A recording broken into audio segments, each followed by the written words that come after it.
The Astrologer Who Fell into a Well.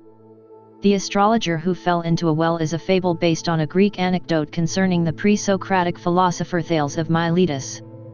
It was one of several ancient jokes that were absorbed into Aesop's Fables and is now numbered 40 in the Perry Index. During the scientific attack on astrology in the 16th-17th centuries, the story again became very popular. The story of Thales falling into a well while gazing at the stars was originally recorded in Plato's Theaetetus. Other ancient tellings sometimes vary the person or the rescuer but regularly retain the rescuer's scoffing remark that it would be better to keep one's mind on the earth. The Roman poet Ennius summed up the lesson to be learned from the story in the line Quod est ante pedes nemo spectat, Saeli scrutantur plagas, and was twice quoted by Cicero to this effect. The anecdote was repeated as an amusing story in the English jest book Merry Tales and Quick Answers.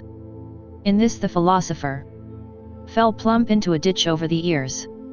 Wherefore an old woman that he kept in his house laughed and said he to him in derision, O Thales, how shouldest thou have no leg in heavenly things above, and knowest not what is here beneath thee under thy feet? Meanwhile, Andrea Alciato was mounting a more serious attack on astrology in his Book of Emblems, the first of many editions of which appeared in 1531. In that first edition there was an illustration of the astrologer, head in air, about to trip over a block on the ground. The accompanying Latin poem referred to the story of Icarus, and later editions used instead an illustration of his fall from the sky.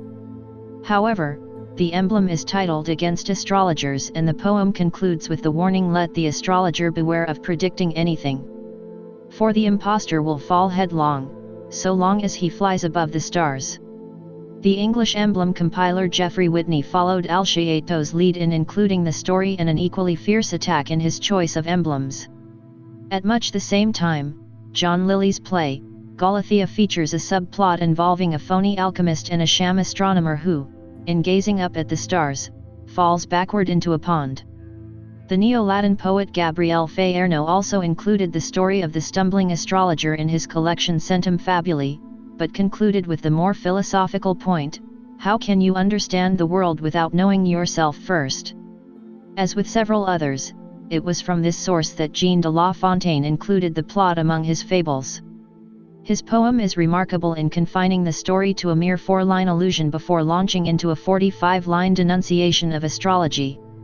But the battle against superstition had been won by the time that Charles Dennis included a mere digest of La Fontaine's poem in his Select Fables.